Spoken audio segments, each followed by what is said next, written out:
Colombian authorities have confirmed the arrest of the suspected kidnapper of an Ecuadorian press team later murdered in April. Gustavo Anjolo, who goes by the name of Cherry, was arrested on Tuesday following an operation in La Guayacana on the border with Ecuador. According to the defense minister, the press team from El Comercio newspaper were abducted on March 26 while covering a story of violence on the border. According to the information we have, he was the one who allegedly intercepted the truck in which a journalistic team was traveling in Mataje, Ecuador. The team was later taken to Colombia. And journalists in Colombia are being threatened mainly after reporting on corruption. More than 100 have reported receiving serious threats. Press freedom organizations are demanding action from the government.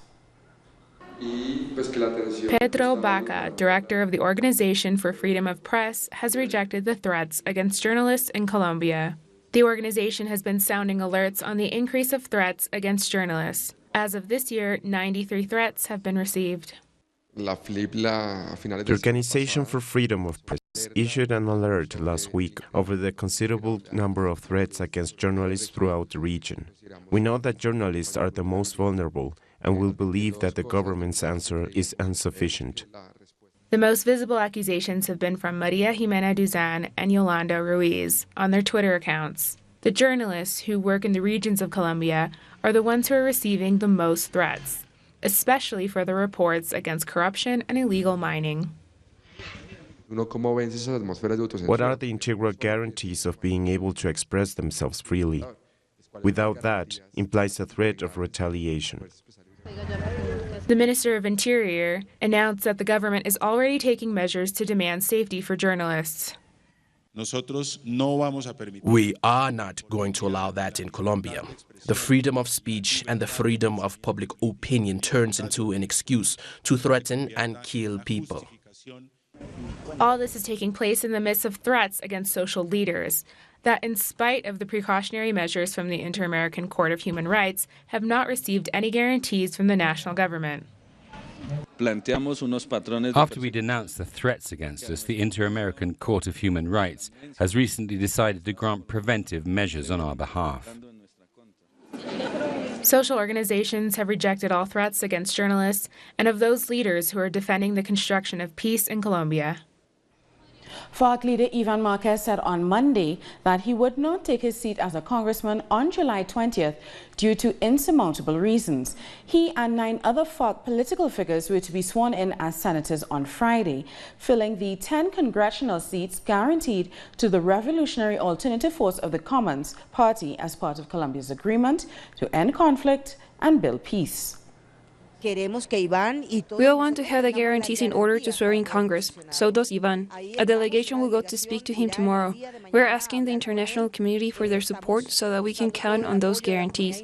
But for now, there are no guarantees to protect us ahead of our swearing in Congress. A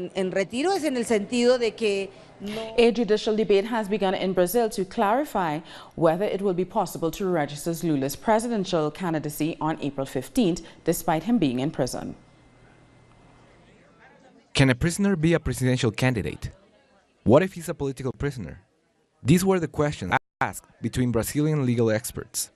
They concluded that Lula da Silva will be able to register his candidacy. The conditions of eligibility and ineligibility are granted by the electoral law. For that reason, someone who is validated by an official body can ask to be registered for candidacy. According to the Constitution, the clean slate law cannot be applied to prevent Lula's candidacy until the former president exhausts all legal resources as dictated by electoral law. Regardless, Judge Carolina Levos has already denied access to the Brazilian press to interview Lula as a candidate, even through video conference. She did the same thing the public ministry is doing, which is taking a reductive stance about Lula's rights. They don't have a systematic vision of rights that go beyond a criminal sentence. They don't consider international treaties on human rights or even the Constitution. After Lula was imprisoned, members of the public ministry that supported this action have become protagonists in propaganda about the fight against corruption. Sociologist Jesse Souza explains the effect the press has over the Brazilian middle class. The relationship between the economy and politics is complex. It is much more simple to say that they are thieves on one side and honest people on the other. That is how they turn the audience into fools and how they serve the interests of the middle class who feels threatened by the rise of the working class. The media tells the middle class, you don't hate the poor, you are simply the moral cleaner of the nation. Despite his imprisonment and the media were against him, Lula is still the front-runner in polls among the most vulnerable sectors of society. Legal experts predict that his registration for the candidacy is possible, and that popular pressure will force the hand of the Electoral Court. And protests are happening across Brazil to mark the 100 days that Lula has spent in prison. His supporters are also linking the injustice of his imprisonment to the 100th birthday of the South African leader Nelson Mandela. Mia Alberti reports. Well, today the Workers' Party has called for protests and demonstrations in Curitiba, which is where the former President Lula da Silva is staying in jail. And today, this week marks the 100 days mark that Lula has been in jail, and today specifically marks the 100th anniversary of Nelson Mandela, the South African leader. And the Workers' Party is saying that Lula is a political prisoner, just like Nelson Mandela was for South Africa. And today, the official account, the official Twitter account for Lula da Silva, also tweeted that the two presidents met a few years ago, but they didn't have the chance to be present at the same time. And we have seen almost daily protests and demonstrations for and against Lula da Silva, and his party, the Workers' Party, and his lawyers still want him to run for presidency. But as we have reported before, the judicial community here in Brazil is very divided on whether he can or cannot be a candidate officially. Some lawyers say that he can't because he was accused on the second instance, and so that by the electoral law says that he cannot run for presidency. But other lawyers say that he still has appeals going on. So until those appeals are finished and he's denied those appeals, he can still run for presidency. So every day is a new development, and we will be right here to update you. Thank you for that, Mia Alberti. Indeed, the whole world is celebrating the 100th anniversary of the birth of Nelson Mandela, who became a symbol against racism and inequality that transcended South African borders. Mandela died in 2013. His fight against South Africa's apartheid system became a model for peoples across the world. Jailed for 27 years, he became the first black president in South Africa in 1994.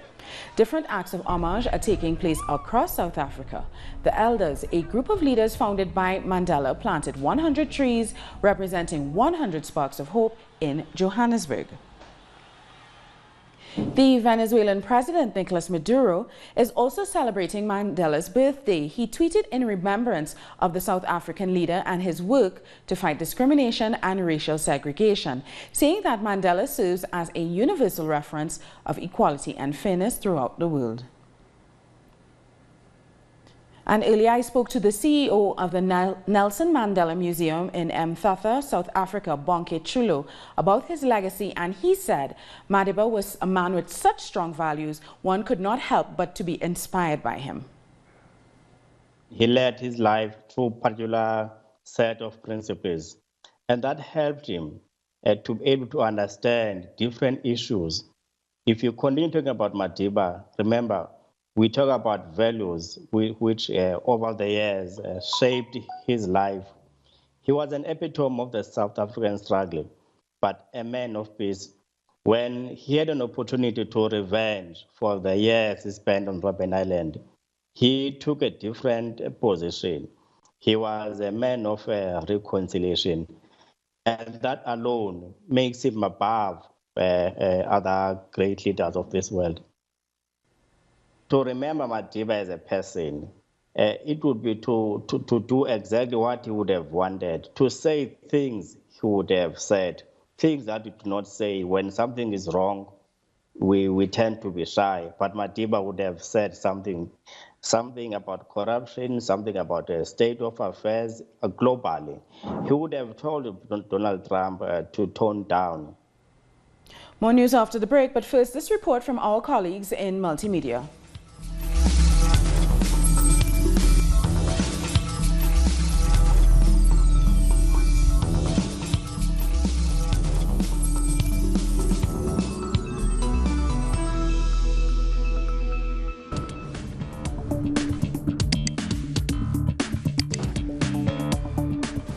diría Bolívar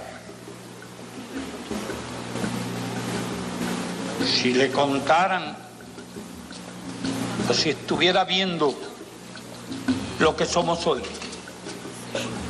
¿Qué diría Martí si pudiera ver todo lo que estamos viendo nosotros en esta América que él soñó unida algún día?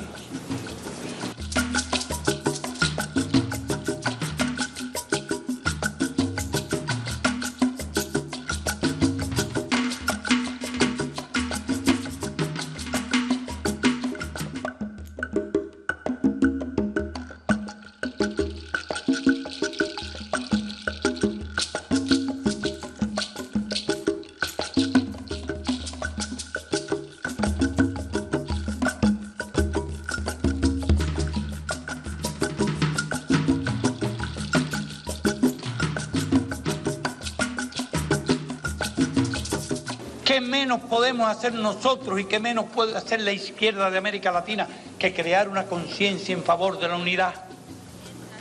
Eso debiera estar inscrito en las banderas de la izquierda.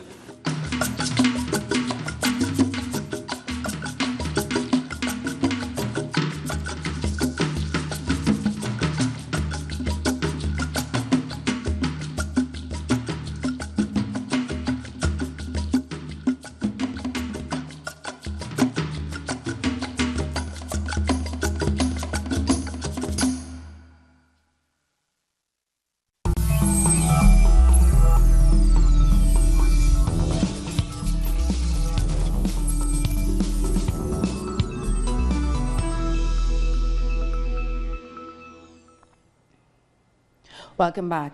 In Peru, activists are calling for the government to address rising pollution in the nation, having gathered 3,000 signatures to present to the Health Ministry. Our correspondent in Peru, Jaime Herrera, brings us the latest. Civil society has gathered over 30,000 signatures against pollution, and they plan to deliver them to the Health Ministry, requesting three things. First, they demand an investigation into what are the sources of pollution that affect thousands of Peruvians in different indigenous and campesino communities around the country. Second is that people that are affected by water contamination be provided with safe drinking water.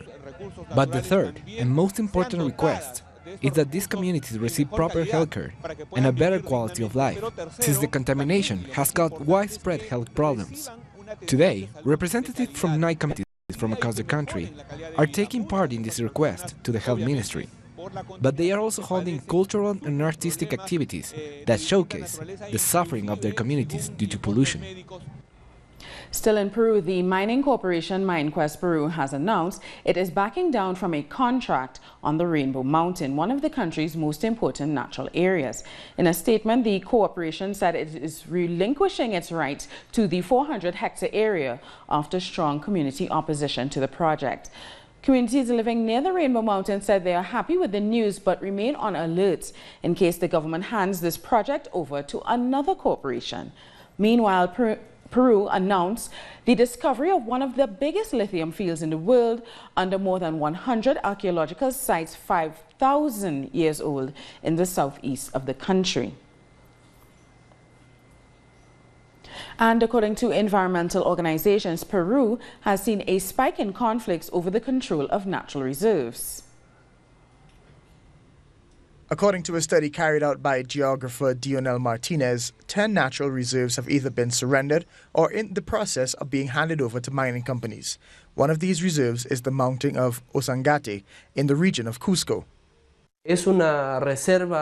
On the one hand, this is a water reserve, and in a context of climate change, we need to safeguard our water supply. And on the other hand, there is also the ecological issue. There are important ecosystems that we have to protect. According to the Agency of Mining Conflicts, these policies have been causing conflicts for over 20 years, reaching the highest number of protests in the last 3 years. There is social tension and concern over how big investment projects linked to mining are approved within 15 days and without the people knowing what is even being approved. For the ecological movement, President Martin Vizcarra has not carried out any meaningful changes to prevent social conflicts, nor to resolve them. An example of this is the criminalization of protesters, with dozens of leaders being charged with breaking the law, as well as the agreements between the police and the mining companies. The institutional system is not allowing the resolution of these problems or to establish a more harmonic and cohesive relationship. We believe this is linked to the institutional system that needs to be reformed.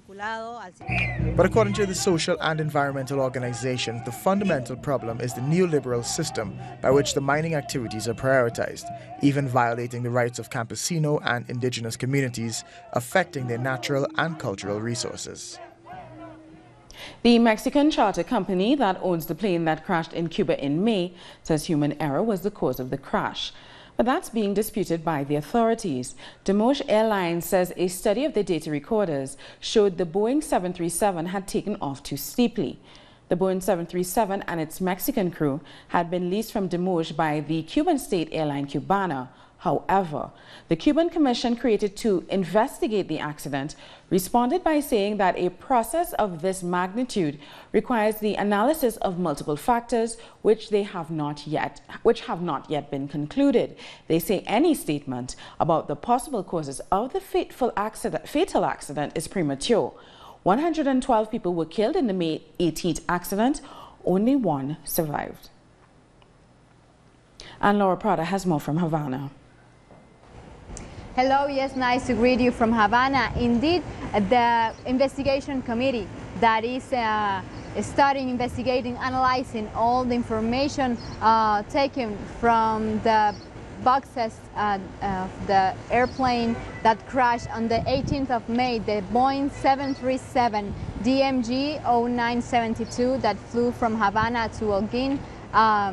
Are not done. The authorities said that making any affirmations of the possible causes of this accident are premature. So they said they're still investigating, and because of the dimensions of the accident, it required multiple and very detailed analysis to conclude under which were the causes of these accidents. The patient, the only survivor, the girl, the 18-year-old girl that survived this accident, she's still recovering, she's still hospitalized, and all the authorities also are together with her, knowing how she's recovering from this accident.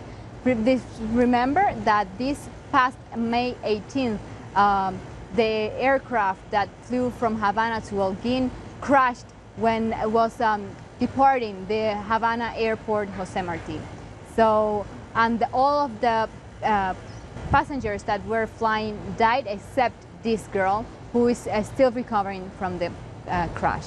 And the dimensions of this airplane were very big because various persons that were flying were from different parts of the island. This is an update that we are giving you from this topic. Thanks so much, Laura Prada, for that report. In Washington, the Organization of American States, OAS, is holding a meeting on the situation in Nicaragua, where violent protests have claimed 285 lives. During the meeting, the head of the Inter-American Commission on Human Rights described the ongoing violence in Nicaragua as alarming. The government insists that a coup is underway in the country and that violence against pro-government groups is not being reported. The Catholic Church has attempted, unsuccessfully, to mediate a peaceful solution. And Venezuela's Foreign Minister Jorge Arias has spoken out against a move by some countries at this year's CELAC EU summit to criticize Nicaragua. The European Union called on the Nicaraguan government to put an immediate end to violence, repression and arbitrary detentions in the country. The EU also offered to mediate the talks between the government and the opposition. Yesterday we apologized on behalf of the people of Latin America because some countries spoke without placing it on the agenda of the CELAC and without presenting it in the dialogue with the European Union meeting as they should have done. They brought up the topic of Venezuela and Nicaragua, following a script that the United States gave them so they can just repeat it and facilitate conditions for intervention in the region and against leftist and progressive governments. This is our history. We have always been disturbed, intervened by the intentions of the United States. There are ruling elites in some countries that are subordinates of the United States, and they have a role to fulfill. We also have to understand that as a reality, to understand its dimensions in this type of forum. The Barbados government's manifesto only had 17 mission-critical areas of focus because they had run out of paper. So dire was the financial situation the country has found itself in. Prime Minister Mia Mottley may have been joking about the paper when she spoke to a business chambers meeting on Wednesday, but she insists the situation was in fact dire, and she's setting the island on the path to recovery by heading to the IMF and the Inter-American Development Bank. They're not perfect, but what they do is allow government to be able to close that significant gap, both with respect to its deficit and ultimately to being able to achieve a primary surplus, because we have to work ultimately to bring our debt down, because, as I said, it's not only a liquidity issue, it is a solvency issue. We took the approach that in the first 3 months we would focus on those entities that could assist us with cost recovery or that could be better delivered elsewhere with a dedicated source of finance. Reforming education, stopping privatization, and ending corruption are just some of the things that the Mexican President-elect López Obrador has promised to deliver as he takes office in December. The first plan of action by Andrés Manuel López Obrador is to revert the decree on water reserves that many consider to be privatization. This is just one of the 12 reforms that he considers fundamental for his administration to pass through the legislature. Although there is support for these measures, the numbers required to pass laws are still lacking. El universo de decisiones arroja. All these possible decisions bring an interesting scenario of absolute majorities. Nonetheless, we'll need to have 2/3 of the total number of votes to start these constitutional reforms. Necesitamos 2/3 partes. Another promised reform is developing consultative referendums to increase democratic participation and dialogue with the opposition. This has to take place before the new president even takes office in order to pave the way for change. Hay una especie como de sacudimiento. Morena's Andrés Manuel López Obrador is forced to redefine or reconfigure political parties. Civil organizations have started analyzing the proportions of fighting corruption, which is another priority. Experts say Mexico needs more than strict penalties for corrupt officials to put an end to this deep-rooted practice in public administration. No constitutional mechanisms are being created to guarantee that honesty will prevail and to enforce an environment of transparency and responsibility. After decades of damage caused by neoliberalism, historian Lorenzo Meyer thinks it will be very difficult to solve the problems affecting Mexican society in only 6 years. He thinks not all of the proposals will be fulfilled. No one will be fully satisfied, but the point is not to leave a single person fully excluded or unsatisfied or feeling the system is against him or her. Apart from these 12 legislative reforms, there is also a 50-point plan on austerity and the fight against corruption, which López Obrador has started defining. A U.S. federal judge has ordered that the accused Russian agent, Maria Butina, be jailed until her trial. This came after U.S. prosecutors argued that she has ties to Russian intelligence and poses a serious flight risk. The Justice Department said Butina has been in contact with Russian intelligence operative and kept contact information for several Russian agents. And Russia's foreign ministry has said the arrest of the 29-year-old woman was carried out to spoil the positive impact of Monday's Russia-U.S. summit in Helsinki. Spokeswoman Maria Zakharova was cited as saying there were no grounds for the detention of Butina, who was arrested on Sunday, a day before Presidents Vladimir Putin and Donald Trump met in Helsinki. And political activists and local residents in Moscow have protested against a pension reform rally.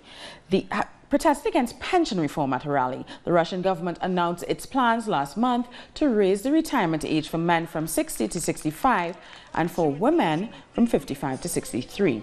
Authorities cited a need to ease the pressure on state funding owing to an aging population and an economy feeling the effects of sanctions.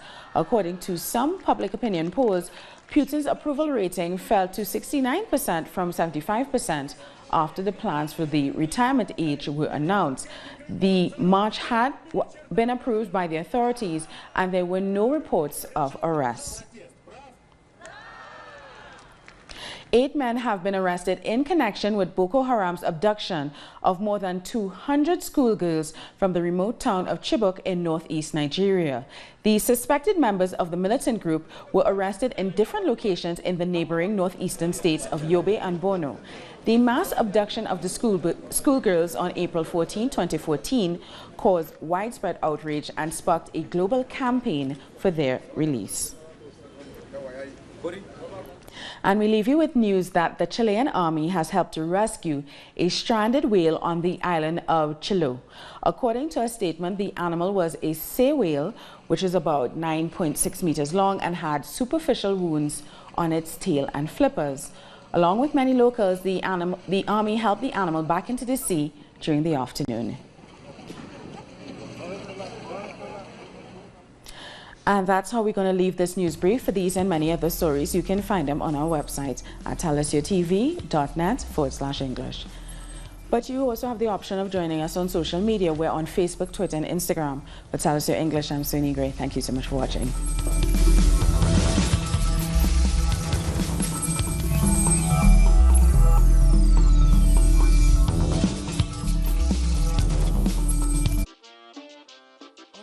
"31 days of adrenaline and celebration. 2 experts, 1 passion.